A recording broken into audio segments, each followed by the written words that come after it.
Hello everyone. इस video में discuss करूंगा फाइनल सीए के एएफएम सब्जेक्ट के फॉरेक्स फॉरेन एक्सचेंज चैप्टर से एक very important question, question number 40। Very important क्योंकि इसमें फॉरवर्ड, मनी मार्केट और करेंसी ऑप्शन तीनों कवर होते हैं और स्पेशली इसमें करेंसी ऑप्शन जो है उसमें काफी बच्चों को डाउट होता है। चलो स्टार्ट करते हैं। A limited of UK has imported some chemicals worth USD 3,64,897। हमें इतने केमिकल्स का पेमेंट करना है, हमने इंपोर्ट किया है from one of the US supplier. The amount is payable in 6 months' time. The relevant spot and forward rates are, ये spot and forward rates दिया है. The borrowing rate in UK and US are 7% and 6% respectively. And the deposit rates are ये जो दिया है ये हमें money market में काम आएगा क्योंकि मनी मार्केट में हम दो बैंक्स को यूज करते हैं। और ये जो थर्ड पैरा है ये करेंसी ऑप्शन से कनेक्टेड है, तो ये बाद में पढ़ता हूँ। पहले हम एक एक ऑप्शन स्टार्ट करते हैं। फर्स्ट ऑप्शन हमें पूछा गया है, कंपनी हैज थ्री चॉइसेस। पहला चॉइस है फॉरवर्ड कवर। चलिए फर्स्ट पार्ट पे आता हूँ। First part forward.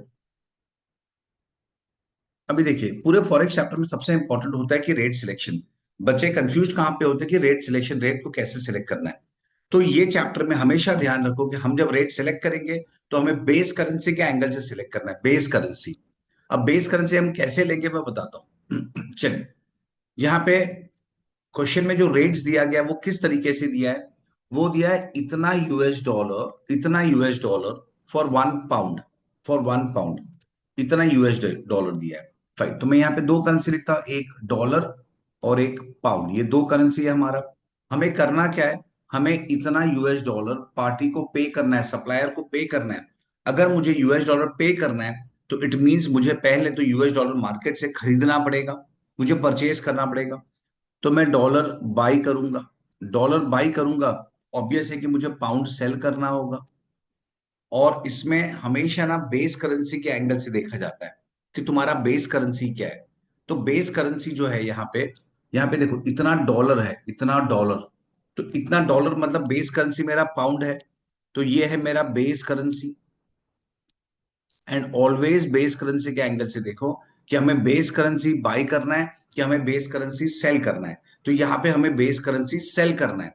और बिडास्क रेट तो सबको ही पता है कि बिडास्क में क्या होता है, या बिडास्क भी छोड़ो, मैं वर्ड्स भी नहीं लेता हूँ, सिंपल बताता हूँ। As a customer, as a customer हमें हायर पे हमें खरीदना पड़ता है और लोअर पे हम सेल करते हैं। एज अ कस्टमर हम हायर पे खरीदते हैं और लोअर पे सेल करते हैं। फॉर एग्जाम्पल अगर यूएस डॉलर का रेट है सपोज 85 और 88, तो एज अ कस्टमर, कस्टमर क्या करेगा, कस्टमर को हायर पे खरीदना पड़ता है और लोअर पे वो सेल करेगा। और जो डीलर है उसके लिए उल्टा होता है, डीलर डीलर लोअर पे बाय करेगा और हायर पे सेल करेगा, तो ही तो वो प्रॉफिट अर्न करेगा।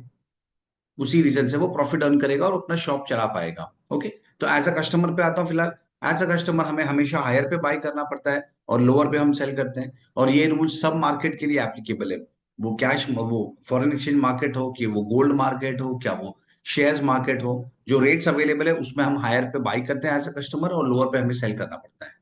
राइट, तो यहाँ पे भी आ जाते हैं। फिर से मैं इस पे बताता हूँ कि हमें यहाँ पे इतना डॉलर हमें पे करना है, तो मतलब मुझे पहले डॉलर खरीदना पड़ेगा। तो डॉलर बाई करना है तो मुझे पाउंड देना पड़ेगा, तो मुझे पाउंड सेल करना पड़ेगा। और बेस करेंसी क्या है, बेस करेंसी है पाउंड। तो हमें पाउंड के एंगल से देखना है कि पाउंड सेल करना है, और क्योंकि पाउंड सेल करना है तो मैं कौन सा रेट लूंगा, मुझे सेल करना है तो मैं लोअर रेट लूंगा, लोअर। ये सबसे इंपॉर्टेंट है, किस तरीके से सोचा जाता है कि कौन सा रेट लेंगे। अदरवाइज यहीं पे ही मिस्टेक होता है मोस्टली। तो मैं फिर से बोल रहा हूं, हमेशा तुम्हें सोचना कैसा है, always think from base currencies point of view, तुम्हारा कभी मिस्टेक नहीं होगा। क्योंकि क्वेश्चन में, एग्जाम में डेलिबरेटली क्वेश्चंस को कैसे फ्रेम किया जाता है, कभी डायरेक्ट कोट कभी इनडायरेक्ट कोट, अलग अलग तरीके से, ताकि स्टूडेंट्स कंफ्यूज हो जाए। पर हमें कॉन्सेप्ट क्लियर करना है क्या, कि always think from base currency. चलो, तो यहाँ पे बेस करेंसी पाउंड है और पाउंड मुझे सेल करना है, तो मैं सेल कौन से रेट पे करूंगा, लोअर रेट। क्योंकि मैंने बताया कस्टमर हमेशा लोअर रेट पे सेल करता है। ऐसा नहीं है, कोई सोचता है सर मैं क्यों लोअर रेट पे सेल करूं, मैं तो हायर रेट पे सेल करूंगा, मुझे तो 88 पे सेल करना है। पर ये ऑप्शन नहीं दिया जाता है। ये रेट फॉर्मेशन ही ऐसा होता है कि एज अ कस्टमर हमें 88 पे बाई करना ही पड़ेगा। ऑप्शन नहीं दिया जाएगा कि तुम्हें किस पे सेल करना है, 85 पे क्या 88 पे, नहीं। हमें 88 पे ही बाई करना है और 85 पे ही सेल करना है इस रेट में, इस एग्जाम्पल में। ओके, आई होप ये पॉइंट समझ गया होगा। आगे जाते हैं। तो बेस करेंसी सबसे important point, base currency sell करना है तो लोअर रेट, और बेस करेंसी बाई करना है तो हायर रेट, सिंपल। चलो अब आगे आते हैं यहाँ पे। तो फॉरवर्ड पे आते हैं। सबसे पहले डॉलर और पाउंड। चलिए, तो यहाँ पे दो रेट है हमारे पास फॉरवर्ड के लिए, और हमने अभी डिसाइड कर लिया कि हम कौन सा रेट लेंगे, हम लेंगे लोअर रेट। तो लोअर रेट इसमें कौन सा है फॉरवर्ड का, 1.5455, विच मीन्स 1 पाउंड में 1.5455 ये रेट है। तो अगर मुझे 3,64,897 डॉलर खरीदना है तो क्या रेट होगा, 364,897 डिवाइड बाई 1.5455, दैट मीन्स 2,36,103। ये हो गया मेरा फाइनल आंसर, 2,36,103। ओके, इतना पाउंड हमारा आउटफ्लो होगा इन फॉरवर्ड। तो चलिए, forward part, first part done हो गया। अब हम सेकंड में आते हैं, मनी मार्केट। सेकंड पूछा गया है मनी मार्केट। मनी मार्केट के लिए हम ये वाला पैरा यूज करेंगे। दोनों कंट्री का, यूएस यूके का डिपॉजिट और बोरिंग रेट दिया गया है। अब हम देखते हैं हम किस तरीके से दोनों बैंक्स को यूज करके मनी मार्केट को अप्लाई करेंगे। मनी मार्केट में बेसिकली हमारा इंटेंशन क्या होता है, हमें दो बैंक्स को यूज करके हमारा जो आउटफ्लो है उसे फिक्स करना है, सो दैट आगे जाके कुछ भी रेट निकले हमें इंपैक्ट नहीं आना चाहिए वो। अब मैं इसका सिंपल लॉजिक समझाता हूं। देखो, सपोज अभी यहाँ पे ये है इंडिया, अरे सॉरी इंडिया नहीं, इसमें तो इसमें हमारा जो होम करेंसी है वो है पाउंड, मतलब यूके। ये है यूके, और सामने जो फॉरेन कंट्री है वो है यूएस। फॉरेन कंट्री है यूएस, हमारा जो होम कंट्री है वो है UK, A limited of UK. A limited of UK लिखा गया है क्वेश्चन में। तो यूके जो है वो हमारा होम कंट्री है, और यूएस जो है वो हमारा फॉरेन कंट्री है। अब हमें क्या करना है, हमें यहाँ पे जो एक सप्लायर है, यहाँ पे एक सप्लायर है, उसे मुझे पे करना है, मुझे यहां से इस सप्लायर को पे करना है। Which means I can say कि मेरा फॉरेन में एक लाइबिलिटी है, मुझे पे करना है, फाइन। तो अब मैं क्या करूंगा, मुझे कब पे करना है, मुझे पे करना है 6 मंथ्स बाद। तो मैं दोनों बैंक्स को यूज करूंगा, और इस तरीके से करूंगा कि फॉरेन में जो बैंक है वहां पे मैं आज एक ऐसा अमाउंट डिपॉजिट करूंगा, एक ऐसा एक्स अमाउंट डिपॉजिट करूंगा कि आफ्टर 6 मंथ्स वो हो जाएगा एग्जैक्ट उतना अमाउंट जो मुझे पे करना है, विच मीन्स ये 3,64,897, 3,64,897। आई रिपीट, मैं आज स्टार्टिंग में ही एक ऐसा अमाउंट डिपॉजिट करूंगा यूएस में, इतना डॉलर डिपॉजिट करूंगा कि 6 मंथ्स बाद वो 3,64,897 हो जाए। और फिर ये जब 3,64,897 हो जाएगा आफ्टर 6 मंथ्स, तो वो डॉलर मैं सप्लायर को दे दूंगा। आई थिंक ये लॉजिक सब सिंपल है कि क्या करना है हमें, मुझे सप्लायर को पे करना है, तो पे करना है तो मुझे आज उसे डिपॉजिट करना पड़ेगा, और डिपॉजिट करना है तो मैं इतना अमाउंट डिपॉजिट करूंगा कि 6 महीने बाद वो 364 समथिंग हो जाए, और फिर वो पैसा मैं मेरे सप्लायर को दे दूंगा। तो आगे जाके रेट में कुछ भी डिफरेंस आए तो मुझे इंपैक्ट नहीं आएगा। क्यों नहीं आएगा, क्योंकि मैंने इनिशियली डिपॉजिट कर दिया है। अब ये मुझे डिपॉजिट करना है आज, तो मुझे से रफली सम 3,50,000 या 3,55,000 कुछ डिपॉजिट करना पड़ेगा।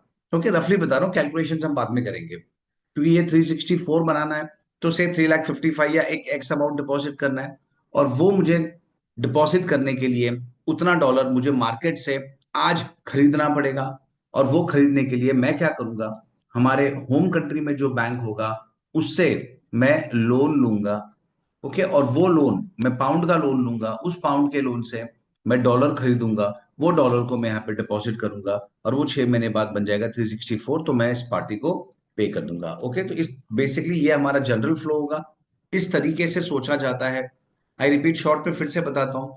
मुझे मेरे सप्लायर को 6 मंथ्स बाद 3,64,897 डॉलर देना है। तो वो डॉलर देने के लिए मैं क्या करूंगा, मैं आज ही एक ऐसा डॉलर डिपॉजिट करूंगा फॉरेन बैंक में कि जो 6 महीने बाद 364,897 हो जाए। तो वो डिपॉजिट करने के लिए मुझे आज पहले तो खरीदना पड़ेगा। उसके लिए मुझे होम करेंसी मतलब पाउंड चाहिए, और वो पाउंड का लोन मैं मेरे होम कंट्री के बैंक से लूंगा। तो मैं इन शॉर्ट यहां से मैं लोन लूंगा पाउंड में, उसको डॉलर्स में कन्वर्ट करूंगा, उस डॉलर्स को यहाँ पे डिपॉजिट करूंगा, और वो डॉलर जब 364 हो जाएगा तो सप्लायर को पे कर दूंगा। तो ये है हमारा जनरल फ्लो। और ये फिर 6 महीने बाद जो मैंने यहाँ के बैंक से लोन लिया है, यूके के बैंक से लोन लिया है, वो मुझे रिपे करना पड़ेगा विद इंटरेस्ट। पर उसमें बेस्ट पार्ट क्या है कि अब यहाँ पे हमारा फॉरेन एक्सचेंज का कोई भी लाइबिलिटी नहीं रहेगा। क्यों नहीं रहेगा? क्योंकि मुझे तो होम कंट्री में पे करना है, तो उसपे फॉरेक्स के एक्सचेंज रेट चेंज भी होंगे, तो उससे मुझे इंपैक्ट नहीं होगा। और फॉरेन में जो पे करना है वो तो ऑटोमेटिकली 364 हो जाएगा और मैं स्ट्रेट पे कर दूंगा। तो फॉरेन एक्सचेंज रेट फ्लक्चुएट होने से मुझे इंपैक्ट नहीं होगा। ये पूरा स्टोरी है इसमें। चलिए मैं एक बार फिर से बताता हूँ यहाँ पे। देखो लॉजिक एकदम सिंपल है। तो इसमें हम ऐसा भी बोल सकते हैं, देखिए कि अगर मेरा फॉरेन में लाइबिलिटी है, तो मुझे फॉरेन में एसेट क्रिएट करना है। बस एक ये भी याद रख सकते हैं।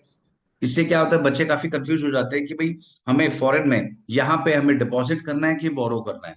तो सिंपल लॉजिक है, सिंपल रूल है। मुझे अगर फॉरेन में लाइबिलिटी है तो एसेट क्रिएट करो, और अगर फॉरेन में एसेट होगा तो हमें लाइबिलिटी क्रिएट करना पड़ता है, मतलब बोरो करना पड़ेगा।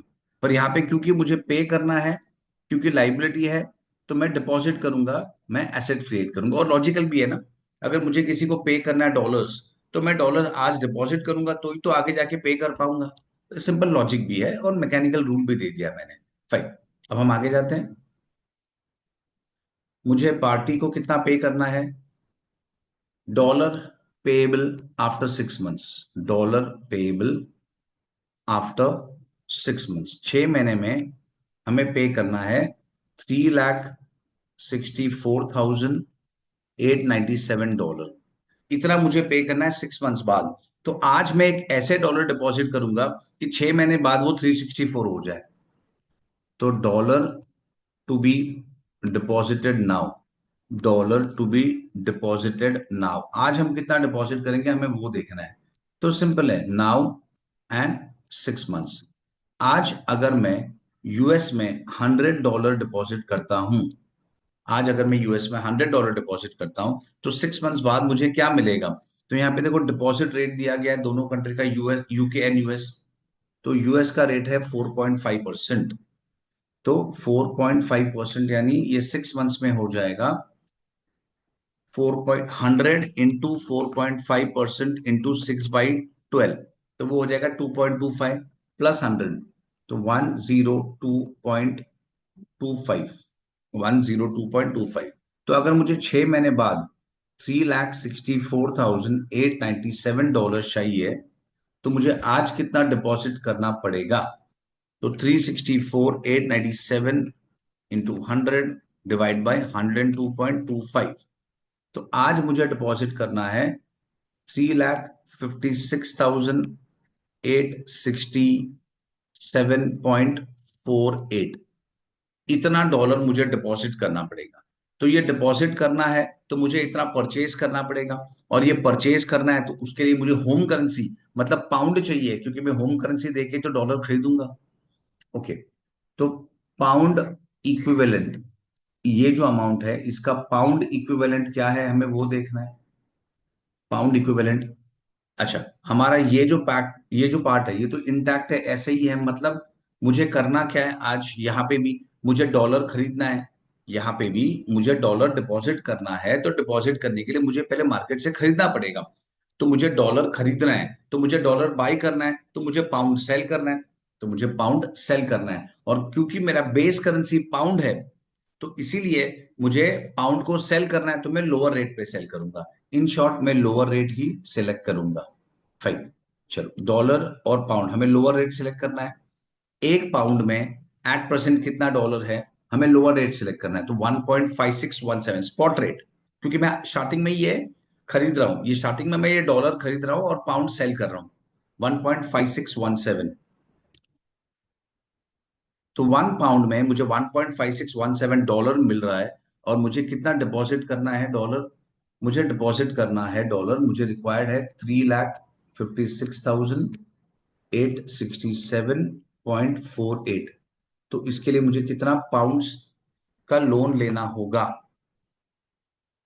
3,56,867.48 डिवाइड बाई 1.5617, तो ये हो गया पाउंड का वैल्यू 2,28,512।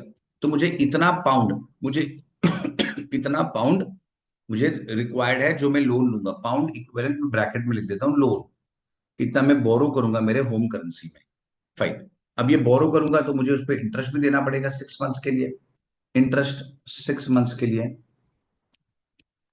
इंटरेस्ट 6 मंथ्स के लिए क्या रेट है पाउंड में? बोरिंग का रेट क्या है देखो, ये बोरिंग रेट दिया गया है क्वेश्चन में। यूके का रेट है 7%, तो मुझे 7% पे बोरो करना है, 7%। चलो, तो इस पे मुझे 7% लगेगा 6 मंथ्स के लिए, विच मीन्स पाउंड में 7,998 कर देते, 7,998। तो 228,512 प्लस 7,998, विच मीन्स 2,36,510। ये मेरा है, ये मेरा पाउंड आउटफ्लो है। इतना मेरा पाउंड का फाइनल आउटफ्लो होगा इन 6 मंथ्स। 6 महीने के बाद मुझे इतना आउटफ्लो मेरा होगा। आई होप ये कॉन्सेप्ट भी समझ गया आप। देखिए शॉर्ट में समझाता हूँ। मैंने क्या किया, सबसे पहले मुझे स्टार्टिंग से आता हूँ, 3,64,897 इतना डॉलर पे करना है। तो मुझे डॉलर पे करना है, मेरा लाइबिलिटी है, तो मैं फॉरेन में एसेट क्रिएट करूंगा। मैं क्या करूंगा, मैं आज ही एक इतना डॉलर डिपॉजिट करूंगा कि 6 महीने बाद वो बन जाए हमारा 3,64,000 जो हमें अमाउंट चाहिए। तो मैंने ये वर्किंग किया और इसके थ्रू हमने फाइंड किया कि अगर मैं इतना डॉलर डिपॉजिट करूंगा तो वो मेरा रिक्वायर्ड अमाउंट बन जाएगा। तो ये डॉलर डिपॉजिट करना है तो मुझे खरीदना पड़ेगा। तो खरीदना है तो उसके लिए मुझे इतना पाउंड चाहिए, तो इतने पाउंड का मैं लोन लूंगा, और वो लोन से ये मैं इतना इंटरेस्ट पे करूंगा, और ये फाइनली मुझे होम करेंसी में मेरे बैंक को देना पड़ेगा। तो अगर इसको मैं एक चार्ट फॉर्म में बताऊं, तो मैंने क्या किया, ये होम कंट्री का बैंक है, ये मेरा कंपनी है, मैंने इससे लोन लिया पाउंड में, उससे मैंने डॉलर खरीदा, और वो उससे मैंने डॉलर खरीदा, और वो डॉलर मैंने फॉरेन में जो बैंक है, फॉरेन बैंक में उसको डॉलर को मैंने डिपॉजिट किया, और वो पैसा मुझे विद इंटरेस्ट मिलेगा जो 3,64,000 होगा, और वो पैसा मैं सप्लायर को दे दूंगा आफ्टर 6 मंथ्स। तो मेरा ये राइट साइड जो है सप्लायर के साइड से तो टेंशन फिनिश हो गया। अब मुझे क्या देना है, मुझे इस पाउंड पे विद इंटरेस्ट मुझे इसको देना पड़ेगा आफ्टर 6 मंथ्स। पर बेनिफिट क्या है, क्योंकि मेरा जो लोन है वो होम करेंसी में है, तो अब एक्सचेंज फ्लक्चुएशन नहीं आएगा, एग्जैक्ट जो इंटरेस्ट है उतना ही पे करना पड़ेगा। That's it. आई होप ये कॉन्सेप्ट क्लियर हो गया है। इससे बच्चों, इससे क्या हो जाता है कि जो डीलर है उसके लिए रेट फिक्स हो जाता है, मतलब उसे फॉरेक्स का इंपैक्ट नहीं आएगा। फाइन। चलिए आगे जाते हैं। तो ये हमारा सेकंड पार्ट भी डन हो गया, मनी मार्केट। अब हम थर्ड पार्ट पे आते हैं, जो कि हमारा करेंसी ऑप्शन है, जो बच्चों को थोड़ा डिफिकल्ट लगता है करेंसी ऑप्शन। चलो नेक्स्ट पे आते हैं, option number 3, third option, currency option. Currency option थोड़ा सा ट्रिकी है पर क्वाइट मैनेजेबल है। चलिए, ऑलवेज मैं बोलूंगा हमें बेस करेंसी के पॉइंट से सोचना है, इसमें भी ऑप्शन में भी हमें बेस करेंसी के एंगल से सोचना है, तो एकदम क्लियर हो जाएगा। Fine. Currency options are available under which one option contract is for 12,500 pound. हमारा जो ऑप्शन है वो एक कॉन्ट्रैक्ट साइज में चल रहा है 12,500 पाउंड में। The option premium for GBP at a strike price of USD 1.7 पर British pound is USD this much. ये कॉल ऑप्शन का प्रीमियम है और ये पुट ऑप्शन का प्रीमियम है। हमें देखना है कि हमें कौन सा ऑप्शन में जाना है, हमें कॉल ऑप्शन में जाना है कि पुट ऑप्शन में जाना है, वो हमें देखना होगा। चलो देखते हैं। सबसे पहले हमें क्या करना है, हमें डिसाइड करना है कि कॉल क्या पुट। तो हमें हमें यहाँ पे देखो सेम थिंग, डॉलर मुझे बाई करना है क्योंकि मुझे पार्टी को पे करना है, तो पाउंड मुझे सेल करना है। मेरा बेस करेंसी क्या है, बेस करेंसी है पाउंड, तो हमारा थिंकिंग होगा पाउंड के एंगल से, हमारा थिंकिंग होगा पाउंड के एंगल से। तो मुझे पाउंड क्या करना है, पाउंड बाई करना है कि पाउंड सेल करना है? तो मुझे पाउंड सेल करना है। और अगर मुझे पाउंड सेल करना है, अगर मुझे पाउंड सेल करना है, तो मैं क्या लूंगा, मैं कॉल ऑप्शन लूंगा क्या पुट ऑप्शन? देखिए कुछ खरीदना होता है, अगर कुछ खरीदना है तो हम कॉल ऑप्शन लेते हैं, और अगर हमें कुछ बेचना है तो हम पुट ऑप्शन लेंगे। तो यहाँ पे since we want to sell pound, therefore since we want to sell pound, therefore we will purchase put option। हम पुट ऑप्शन को खरीदेंगे, हम पुट ऑप्शन को बाई करेंगे।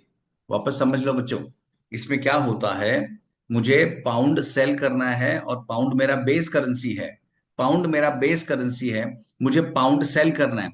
पाउंड सेल करना है तो मैं पुट ऑप्शन खरीदूंगा। ये सबसे इंपॉर्टेंट पॉइंट है। इसमें स्टूडेंट्स क्या सोचते हैं नॉर्मली, अरे मुझे तो डॉलर पे करना है, तो मुझे डॉलर खरीदना है, तो मैं डॉलर खरीदना है तो मैं कॉल ऑप्शन लूंगा। नहीं, ये इनडायरेक्ट कोड में दिया गया है पूरा सब। हमें डॉलर कॉन्सेप्ट राइट है, लेकिन थिंकिंग जो जो तरीका है वो गलत हो जाता है सोचने का। हमें बेस करेंसी के एंगल से सोचना है। हमें डॉलर बाई करना है तो हमें पाउंड सेल करना है, this is the correct way to think. और बेस करेंसी क्या है? पाउंड। मुझे पाउंड सेल करना है, इसीलिए मैं पुट ऑप्शन खरीदूंगा क्योंकि मुझे सेल करना है। फाइन। चलो, पहले तो हमने डिसाइड कर लिया कि भाई हमें पुट ऑप्शन खरीदना है, तो हम हमारा डिस्कशन पुट ऑप्शन के एंगल से होगा। तो ये हमारे लिए रेलेवेंट प्रीमियम का रेट होगा। फाइन, आगे जाते हैं। अब हमें कितना कॉन्ट्रैक्ट लेना है, क्योंकि ये कॉन्ट्रैक्ट साइज में चल रहा है 12,500। ये कॉन्ट्रैक्ट साइज में चल रहा है 12,500। थोड़ा क्लीन कर देते हैं। हाँ, ये जो है वो कॉन्ट्रैक्ट साइज में चल रहा है। तो अभी हमें कॉन्ट्रैक्ट साइज के एंगल से देखना पड़ेगा। एक कॉन्ट्रैक्ट में 12,500 पाउंड्स है। ओके, तो अभी हम कैसे डिसाइड करेंगे, हम नंबर ऑफ कॉन्ट्रैक्ट्स कैसे डिसाइड करेंगे? फाइन, यहाँ पे आ जाते हैं। मुझे कितना पे करना है, देखो, number of contracts is equal to, number of contracts is equal to, हमें कितना करेंसी चाहिए? हमें चाहिए डॉलर 364,897। मुझे इतना डॉलर चाहिए। और डॉलर, ओके, और कॉन्ट्रैक्ट साइज किस में दिया गया है? 12,500 पाउंड्स, और ये क्या है? डॉलर। तो हम डायरेक्टली डिवाइड नहीं कर पाएंगे, तो मुझे इस डॉलर को पाउंड में कन्वर्ट करना पड़ेगा। डॉलर को पाउंड में कन्वर्ट करना पड़ेगा। अब कौन सा रेट लेंगे, सबसे इंपॉर्टेंट, हम यहाँ पे रेट लेंगे स्ट्राइक प्राइस। ध्यान रखना, यहां से कोई रेट मत उठा देना। रीजन, क्योंकि हम ऑप्शंस का देख रहे हैं, तो हम ऑप्शंस का रेट देखेंगे। तो ऑप्शन का स्ट्राइक प्राइस क्या है? ऑप्शन का स्ट्राइक प्राइस है 1.7। 1 पाउंड का वैल्यू है 1.7 डॉलर। एक पाउंड में 1.7 डॉलर आएगा। तो मुझे इतने डॉलर के लिए कितना पाउंड करना होगा? तो मुझे डिवाइड करना है ना 1.7। ओके, डिवाइड करना है। ठीक है, सिंपल है। 1 पाउंड में 1.7 डॉलर, तो वो जो भी अमाउंट था 364,897, 364,897 डॉलर में कितना पाउंड, तो हमें ऑब्वियसली डिवाइड करना पड़ेगा। चलो, तो 364,897 डिवाइड बाई 1.7, तो मुझे एक डॉलर आ गया 2,14,645 समथिंग। ओके, तो इतना मुझे पाउंड का रिक्वायरमेंट है। तो अब ये भी पाउंड हो गया। अब मैं डिवाइड करूंगा 12,500 पाउंड से। अब मैं डिवाइड करूंगा 12,500 पाउंड से, तो डिवाइड बाय 12,500, क्योंकि दोनों पाउंड्स में आ गए। दोनों पाउंड्स में आ गए, तो 17.17 कॉन्ट्रैक्ट, जो कि हो जाएगा हमारा 17 कॉन्ट्रैक्ट। 0.17 कॉन्ट्रैक्ट तो मिलेंगे नहीं, तो हमें 17 कॉन्ट्रैक्ट लेना। आई होप ये क्लियर हो गया है। मैं फिर से एक्सप्लेन करता हूं, मुझे इतना डॉलर चाहिए था पे करने के लिए, पर जो कॉन्ट्रैक्ट साइज है वो तो पाउंड में है, तो ये कंपेरेबल नहीं है। तो कंपेरेबल करेंगे, कैसे करेंगे? जो डॉलर है उसको मैं 1.7 से डिवाइड करूंगा, तो वो मेरा कन्वर्ट हो जाएगा पाउंड्स में, और फिर हम डिवाइड कर सकते हैं क्योंकि दोनों करेंसी पाउंड्स में आ गए। फाइन, तो चलो, ये एक मैंने फाइंड कर लिया, नंबर ऑफ कॉन्ट्रैक्ट्स। अब हमें, हमारा रिक्वायरमेंट क्या है? हमें चाहिए 3,64,897 डॉलर। हमें इतना पैसा चाहिए। अब मैंने क्या किया, हमने 17 कॉन्ट्रैक्ट्स लिए। हमने ऑप्शन में 17 कॉन्ट्रैक्ट्स लिए, तो कितना कवर हो गया? 17 कॉन्ट्रैक्ट्स, एक कॉन्ट्रैक्ट में 12,500 पाउंड्स है।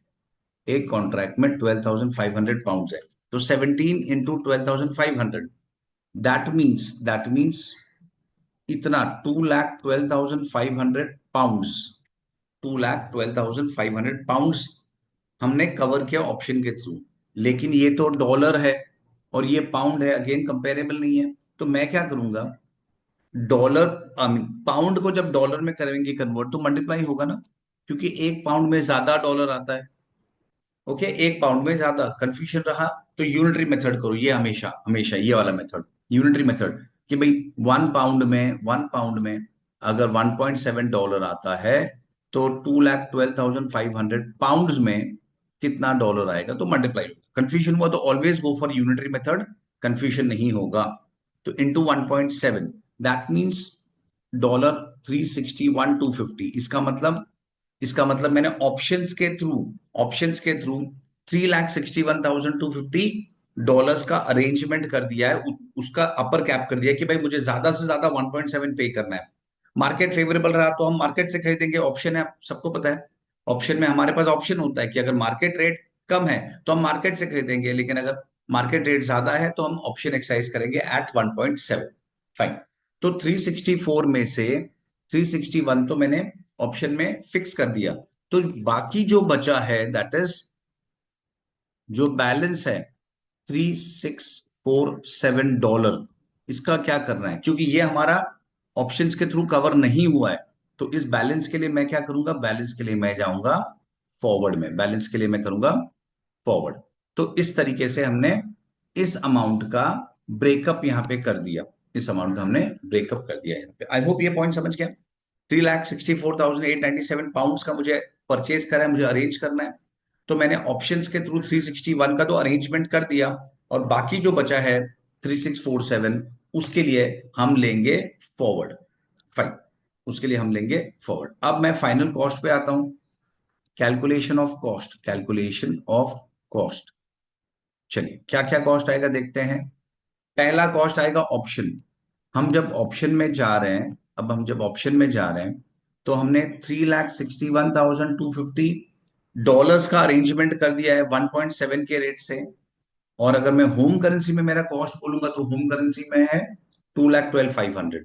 तो कितना पाउंड्स मेरा जा रहा है, कितना पाउंड जा रहा है, 2,12,500। I hope this is okay. Balance का मैंने फॉरवर्ड में बुक किया था। ओके ना सबको, देखिए ये अमाउंट मुझे यहां से मिल रहा है, यहां से मुझे मिला है। Okay fine. बैलेंस मैंने फॉरवर्ड में बुक किया, तो मेरा फॉरवर्ड में क्या है, फॉरवर्ड का कॉस्ट क्या है देखते हैं चले। फॉरवर्ड का कॉस्ट डॉलर और पाउंड। एक पाउंड में कितना डॉलर आएगा वो तो हमने स्टार्टिंग में डिस्कस कर लिया था, देखो यहां पे कर लिया था। अगर मुझे डॉलर का रेट चाहिए ना, तो यही रेट आने वाला है, वही हमारा same story. Dollar buy pound sell, क्योंकि बेस करेंसी पाउंड है तो हम छोटे रेट में बेचेंगे। और फॉरवर्ड में छोटा रेट कौन सा है, 1.5455, 1.5455। तो 1 पाउंड के लिए मुझे 1.5455 डॉलर मिलेगा। तो मुझे कितने डॉलर्स कवर करने हैं, 3647। ओके, मुझे इतने डॉलर्स कवर करने हैं। तो इस डॉलर्स का कॉस्ट क्या होगा, 3647 डिवाइड बाई 1.5455। हमें इसका कॉस्ट फाइंड करना है इन टर्म्स ऑफ पाउंड्स। तो वो मेरा आ रहा है 2360, 2359.75 आ रहा है।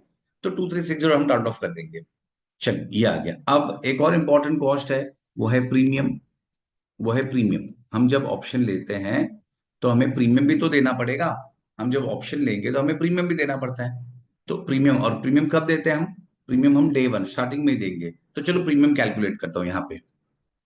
ऑप्शन का, ऑप्शन का प्रीमियम। ओके, अब प्रीमियम का क्या है, हमने स्टार्टिंग में डिसाइड कर लिया था कि हमें पुट ऑप्शन खरीदना है सबसे पहले। तो हमारे लिए रेलेवेंट ये नहीं है, कॉल नहीं है, हमारे लिए पुट है। तो ये 0.096 डॉलर, $0.096। और बेस क्या है, बेस है पाउंड। इसका मतलब हमें हमें डॉलर और पाउंड, हमें 1 पाउंड खरीदने के लिए, हमें 1 पाउंड के ट्रांजैक्शन के लिए $0.096 का प्रीमियम पे करना पड़ेगा। और हमारे एक कॉन्ट्रैक्ट में कितना पाउंड है, हमारे एक कॉन्ट्रैक्ट में 12,500 पाउंड्स। तो मुझे कितना डॉलर देना पड़ेगा, तो 12,500 इंटू 0.096, दैट इज मुझे $1,200 पे करना पड़ेगा। इतना डॉलर्स का जाएगा for every one contract, for one contract. ये तो एक कॉन्ट्रैक्ट का हुआ ना, क्योंकि मैंने एक ही कॉन्ट्रैक्ट का लिया है। तो टोटल प्रीमियम कितना होगा, टोटल प्रीमियम, ये तो एक कॉन्ट्रैक्ट का है, हमने 17 कॉन्ट्रैक्ट लिए हैं। तो $1,200 इंटू 17 कॉन्ट्रैक्ट, तो ये हो गया $20,400। तो मुझे इतने डॉलर्स देने हैं।